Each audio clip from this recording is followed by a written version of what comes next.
Hello friends, now you are watching Stebuck channel. आज के video में बात करेंगे राष्ट्रपति पर महाभियोग, इम्पीचमेंट ऑफ द प्रेसिडेंट।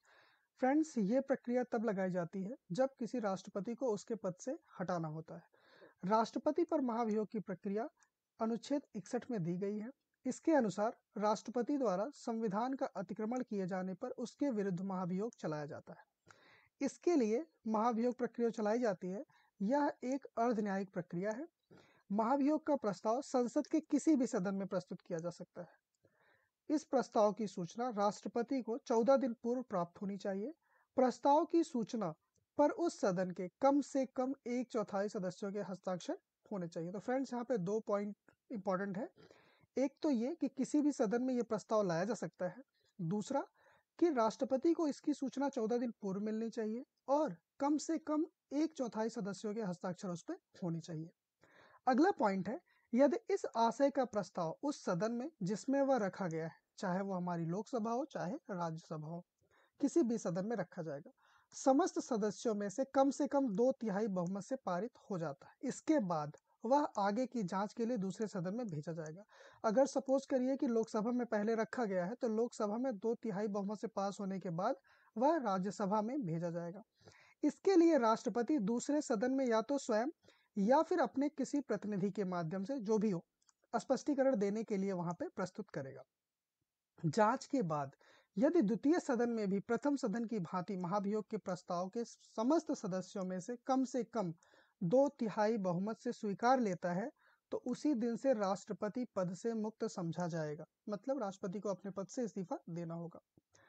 राष्ट्रपति के विरुद्ध महाभियोग की प्रक्रिया संसद के दोनों सदनों के नामांकित सदस्य जो राष्ट्रपति के निर्वाचन में भाग नहीं लेते हैं, वे भी भाग लेते हैं, किंतु राज्य विधानसभाओं के निर्वाचित सदस्य जैसे दिल्ली तथा पुदुचेरी संघ राज्य क्षेत्र की विधानसभाओं के निर्वाचित सदस्य महाभियोग की प्रक्रिया में भाग नहीं लेते हैं, यद्यपि राष्ट्रपति के निर्वाचन में भाग लेते हैं। अभी तक भारत में ऐसा नहीं हुआ जब राष्ट्रपति पर महाभियोग लगाया जा सकता है। तो फ्रेंड्स, ये राष्ट्रपति पर महाभियोग के बारे में कुछ पॉइंट्स थे। आइए इस पे कुछ इंपॉर्टेंट क्वेश्चन को भी कर लेते हैं। पहला प्रश्न है, भारत के राष्ट्रपति को उसके पद से हटाया जा सकता है तो या संसद द्वारा। दूसरा प्रश्न है, भारत के राष्ट्रपति को पद से हटाने की प्रक्रिया। तो आपको इसके लिए पता है कि संसद द्वारा महाभियोग चला के उनको उनके पद से हटाया जा सकता है। अगला प्रश्न है, संविधान के उल्लंघन के लिए राष्ट्रपति के विरुद्ध अभियोग कार्यवाही किसमें शुरू की जा सकती है। तो आपको पता है कि किसी भी सदन में यह किया जा सकता है, चाहे वो लोकसभा हो चाहे राज्यसभा हो। राष्ट्रपति को हटाया जा सकता है महाभियोग द्वारा। अगला प्रश्न, राष्ट्रपति पर महाभियोग किस आधार पर लगाया जा सकता है। तब लगाया जा सकता है जब वो संविधान के अतिक्रमण करने पर, संविधान का अगर अतिक्रमण किया जा रहा हो राष्ट्रपति द्वारा, तो उनके ऊपर महाभियोग चलाया जा सकता है। अगला प्रश्न है, राष्ट्रपति पर महाभियोग की प्रक्रिया किस देश के संविधान से ली गई है। तो यह अमेरिका के संविधान से ली गई है। अगला प्रश्न, भारतीय राष्ट्रपति को किस परिस्थिति में अपने पद से त्यागपत्र देना होता है। तब जब उसके ऊपर महाभियोग लगाया गया हो। अगला प्रश्न, कार्यकाल पूर्ण होने पर पहले भारत के राष्ट्रपति को उनके पद से कौन हटा सकता है। तो यह संसद द्वारा महाभियोग लगाकर उनको उनके पद से हटाया जा सकता है।